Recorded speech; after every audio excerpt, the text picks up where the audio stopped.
malgré sa situation, mais il y avait un désir. Il voulait mettre de l'ordre dans sa vie. Boboto. Bondeko. Alléluia. Il est vivant. Il est ressuscité. Qui? Gloire à Jésus. Azaki na posa na kati ya ye, ya kotia bopeto na kati ya bomoto boye, na kati ya bomoi boye.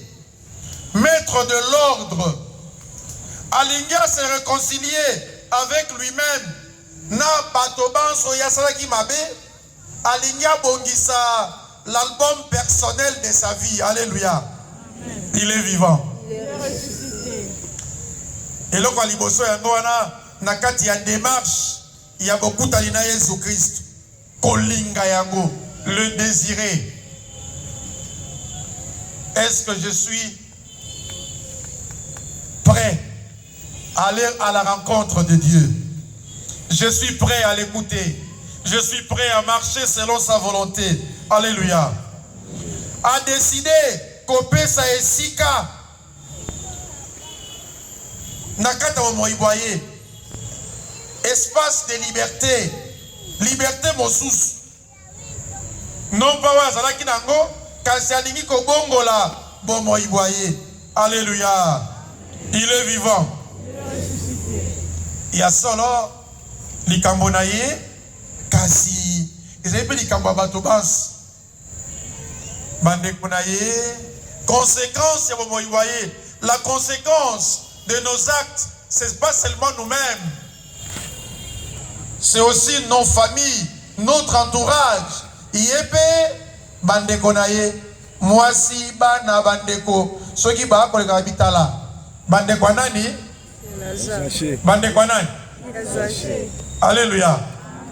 Babitala mwana Zaché oyewan ndeko Zaché yewan maman leka Zaché. Cela veut dire Esaïe Zaché et lati banani et lati pela bandeko na ye. Alléluia. Il est vivant. Il est ressuscité. Oya kolobate mayeto ko sala e ko kanga pe biso bas e ko zoveli kama moto moko te na bokuse to komono te. Zaché azalaki infirme, azalaki handicapé na mokuse na ye, mais na molimo pe azalaki handicapé par rapport à la réputation na ye lolenge azalaki. Alléluia. Il est vivant. Azalaki moto ya passe. Apparemment azalaki bien, il avait beaucoup de choses, mais en réalité ce n'était pas suffisant. Il souffrait. Alléluia. Il est vivant. L'apparence elle est trompeuse.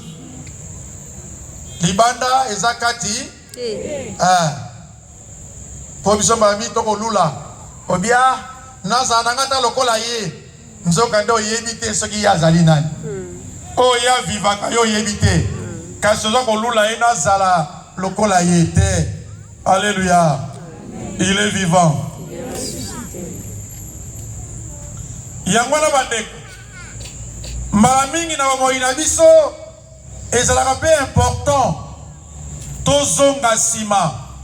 Ndeko moko ayemba tala sima zonga moto ha.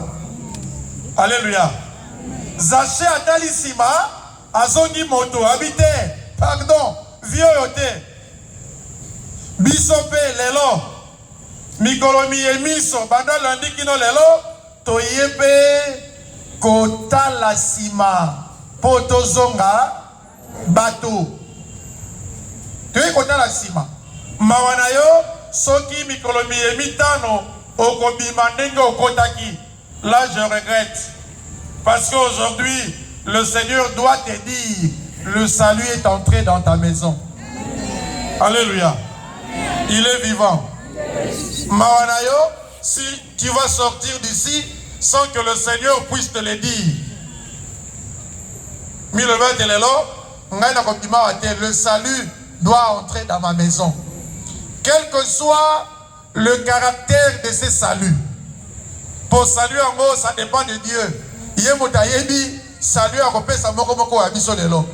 Mais yomi le vela tengai na kozonga te sans que le Seigneur me dise aujourd'hui le salut est entré dans ta maison. Alléluia. Il est vivant. Donc il nous arrive aussi des fois, il est important que Bissopé, tout ça la marche en arrière dans notre vie spirituelle pour reconsidérer les choses. Pour y commis tout na zali wapi. To zali wapi. Où sommes-nous? Ça doit être un exercice au quotidien. Dans notre vie, il y a commis tout na zali wapi. Nazali wapi. Nazali wapi. Alléluia. Il est vivant. Babi Yesu a koleka. Oui, Yesu a koleka lelo. Il veut entrer dans notre groupe. Il veut entrer dans notre vie. Il veut nous rencontrer. A koleka. Oui, aujourd'hui aussi, il est entré chez toi. Alléluia. Oui. Tokuta ina Yesu. Tokuta nakana Yesu. C'est pourquoi nous sommes des chrétiens. Si nous sommes chrétiens, c'est parce que nous avons rencontré un jour le Christ. Et nous l'avons accepté comme Seigneur et Sauveur. Nakata momo inabiso. Yango toya ba Christ. Boyete. Bongote. On dirait bon di matin. Alléluia. Amen. Il est vivant. Il est ressuscité. Zaché neke tokaki azaki moto ankita. Kasi mosolo moye. Et puis si c'est un côté. Yo me recrois bon, Zacha Azaki riche. Moi je suis pas riche. En quoi ça me concerne? Alléluia. Pourquoi ça appelle la richesse Mosusu? Oh Zaché Azaki Nangote. Nous sommes riches en péché. Oza riche na lisumu. Oza nango penza mi piku. Alléluia. Il est vivant. Rose un peu riche Namasum. C'est ça ta richesse. Le péché, c'est ton pain quotidien. Ta vie de chaque jour. Tu vis dans le péché. Alléluia.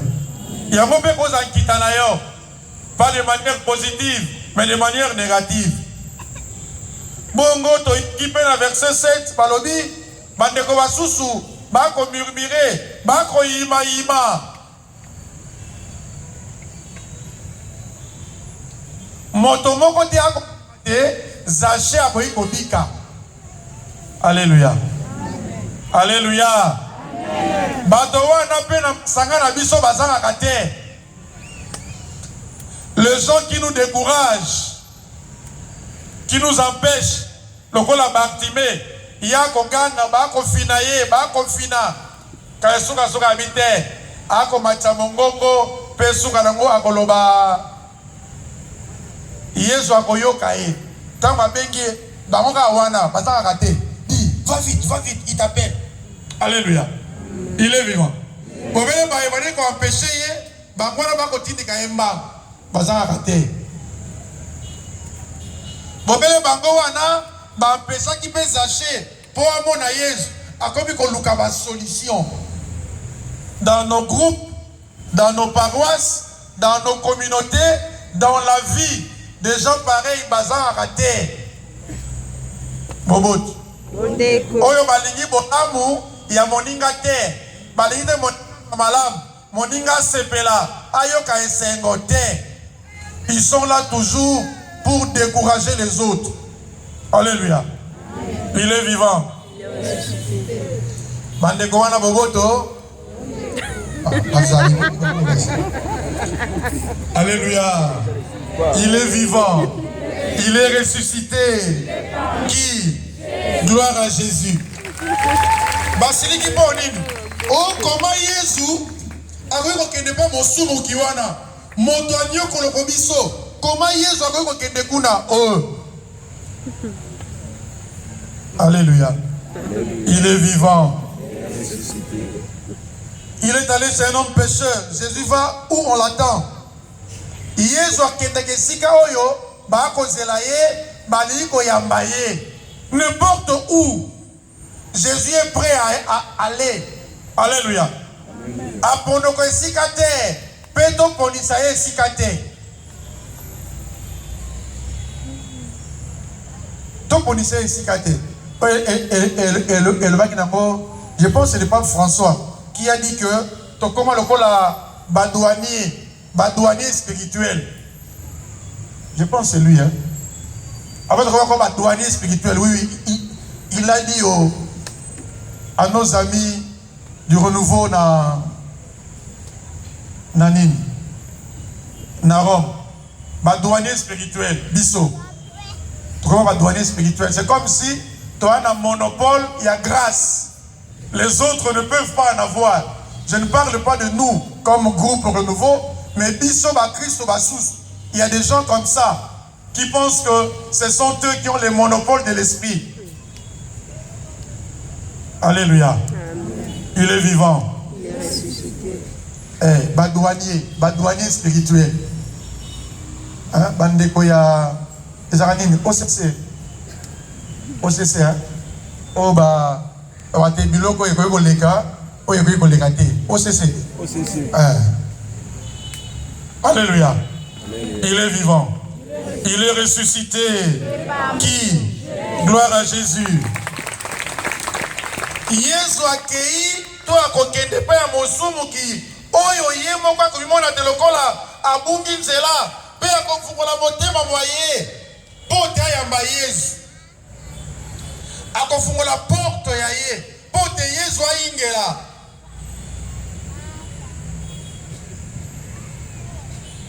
Zaché akepa ya Yesu afundi moto te alobeli pe moto te o mokonzi pardon oyimbongo wana ezana kutunga te ba chef na ngande te. Alléluia. Amen. Il est vivant. Il est ressuscité. Qui? Gloire à Jésus. Zaché alobi makambo na ye moko epa ya Yesu ate kofunda moto epa Yesu te ate te alobi ngai moi mbala mingi mpe biso na nzela ya tubela tokende o nga te ka bakoko na ngai o ngai bato te bolongani na ngai te yo te ye te yo quelle est ta part oye na tubela komifunda kofunda moto te. Alléluia. Il est vivant.